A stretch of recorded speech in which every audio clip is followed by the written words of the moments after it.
హైడ్రాపై high court మరోసారి ఆగ్రహం వ్యక్తం చేసింది. అధికారం ఉంది కదా, ఇష్టం వచ్చినట్లు చేస్తే హైకోర్టు అధికారం ఏంటో చూపించాల్సి వస్తుందని ఘాటు వ్యాఖ్యలు చేసింది. గుడిసెలు, చిన్న చిన్న ఇళ్లను కూల్చివేస్తున్నారని, భారీ నిర్మాణాలు ఎందుకు పట్టించుకోవడం లేదని ప్రశ్నించింది. అధికారాలను ఉపయోగించి ప్రజలకు మేలు చేసే పనులను చేయాలని హైడ్రా కమిషనర్ రంగనాథ్ను హైకోర్టు ఆదేశించింది. హైడ్రాకు అధికారం ఉంటే అంతకంటే ఉన్నతమైన అధికారం కోర్టుకు ఉందని, మీరు అధికారం చెలాయిస్తే కోర్టు అధికారమేంటో రుచి చూపించాల్సి ఉంటుందని, ఆ పరిస్థితి రానివ్వకూడదంటూ హైడ్రా కమిషనర్ రంగనాథ్ను హైకోర్టు హెచ్చరించింది. అధికారంతో మంచి చేసి ప్రజల మన్ననలు పొందాలని, అప్పుడే అందరూ మీ పనితీరును ఆమోదిస్తారని తెలిపింది. అధికారం ఉందంటూ ఇష్టానుసారం వ్యవహరించకుండా చట్టబద్ధంగా ముందుకెళ్లాల్సిన అవసరం ఉందని న్యాయస్థానం స్పష్టం చేసింది. హైడ్రాకు వ్యతిరేకంగా రోజుకు 10కి తక్కువ కాకుండా పిటిషన్లు దాఖలవుతున్నాయి. వ్యక్తి హాజరుకు ఆదేశించాల్సి వచ్చిందని, మళ్లీ ఇలా పిలిపించే అవకాశం ఇవ్వకుండా విధులు నిర్వహించాలని రంగనాథ్కు హైకోర్టు సూచించింది.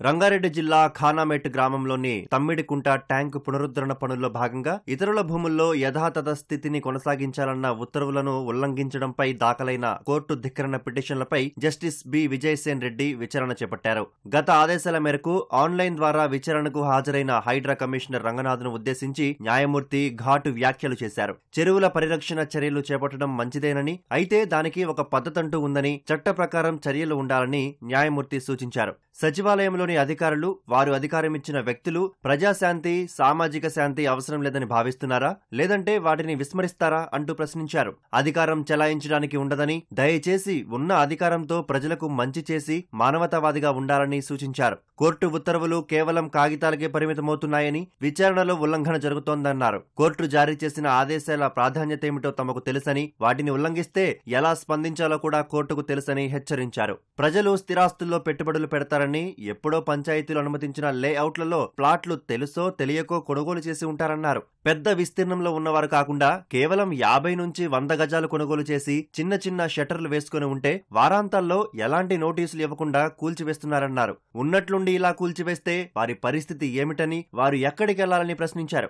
ఎఫ్టీఎల్లో కూడా పట్టా భూములుంటాయని ఇదే హైకోర్టులో మరో న్యాయమూర్తి తేల్చి చెప్పిన విషయాన్ని పరిగణలోకి తీసుకోవాలన్నారు. అన్నింటికీ అధికారమే అంతిమం కాదని, దాంతో అన్ని చేయాలనుకుంటే కుదరదన్నారు. ఏదైనా ఒక విధానాన్ని రూపొందించి ముందుకెళ్లాలని, మరోసారి పిలిచే పరిస్థితి కల్పించరాదని సూచించారు.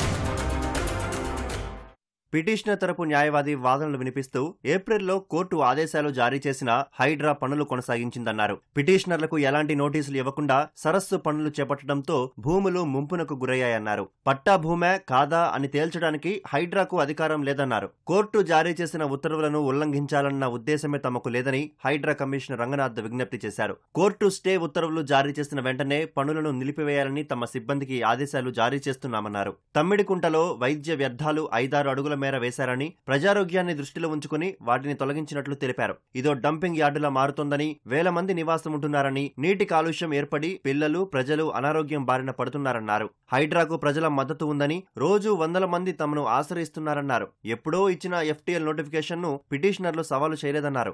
ప్రభుత్వం తరపున అదనపు అడ్వకేట్ జనరల్ ఇమ్రాన్ ఖాన్ వాదనలు వినిపిస్తూ హైడ్రా చట్ట ప్రకారమే చర్యలు చేపట్టిందన్నారు. ఇరుపక్షాల వాదనలు విన్న న్యాయమూర్తి విచారణను ఈ నెల 27కు వాయిదా వేశారు.